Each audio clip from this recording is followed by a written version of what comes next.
First of all, down below in the description will be a link to the story so you can see for yourself what I'm talking about. This happened yesterday in the morning.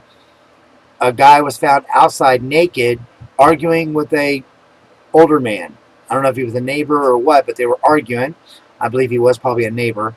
And then the police were called, and they went over there and tried to get him to calm down and to sit down, and he wouldn't do it, so they had to tase him. Then they discovered a woman sitting dead on the porch on a ramp. She was 22 years old. And the guy who was naked, who killed her, he was 23. And there was also a child in the house, a 15-month-old baby. So now this child is not going to have a dad because he's going to be in prison, but also not going to have mom because he killed her. I find it very tragic. And the reason why I'm making the video is because I do see a similarity and I do understand his frustration. But you don't do what he did, which is to take someone's life. Don't take your own life. Don't take somebody else's life.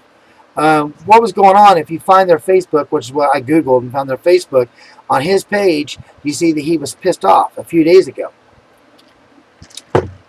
So pissed off that he even wrote on his Facebook in big letters, "I am so angry that I could kill."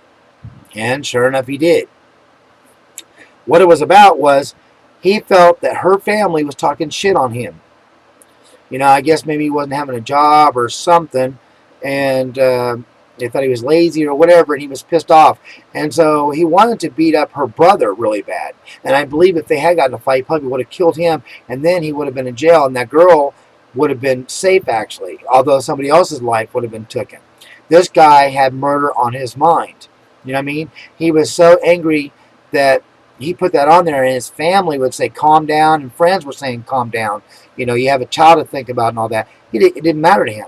Also, if you look through his pictures, you'll see that he got in a fight with somebody, headbutt them. His head was bloody, his knuckles were all bloody, and he was saying like 50% of it was his blood, 50% was the other person's blood. So this was a guy who was violent. You know what I mean? Plus he got burned, and that was even in the paper because they told that link or that story too.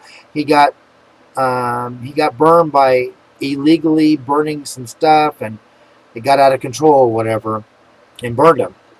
So there was pictures of him like in the hospital on the bed and everything.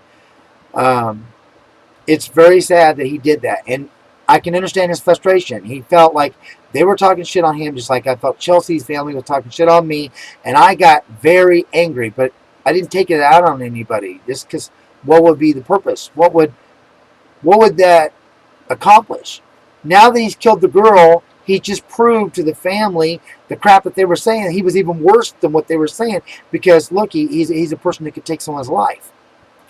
So he did not help himself by doing that. He's actually done himself in, you know. And that poor girl, which I believe was probably abused and controlled by him, she lost her life. It's terrible. I mean, stuff like this happens all the time, actually, and you hear it every once in a while.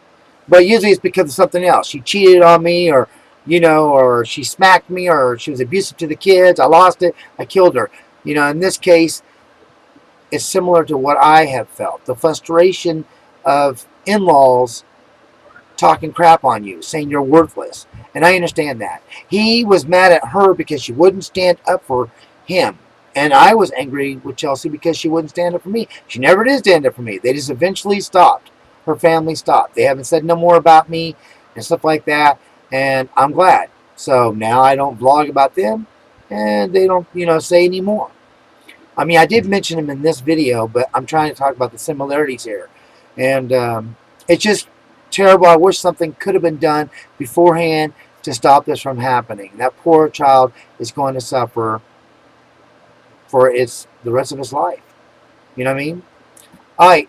So down below in the comments, please tell me, you know, what do you feel about the story? I'm hoping you'll check it out. Have you had any similarities where you've had people on the in-law side talk crap about you and you've got mad and you wanted them to stand up for you and they wouldn't? What did you do? Did you just let it go like I had to let it go? I make videos, and that helps. You know, that gets it off my chest, and my feelings go back to normal the moment I make the video. You know, maybe he needed to make videos. All right, you guys have a good one. Take care, and God bless.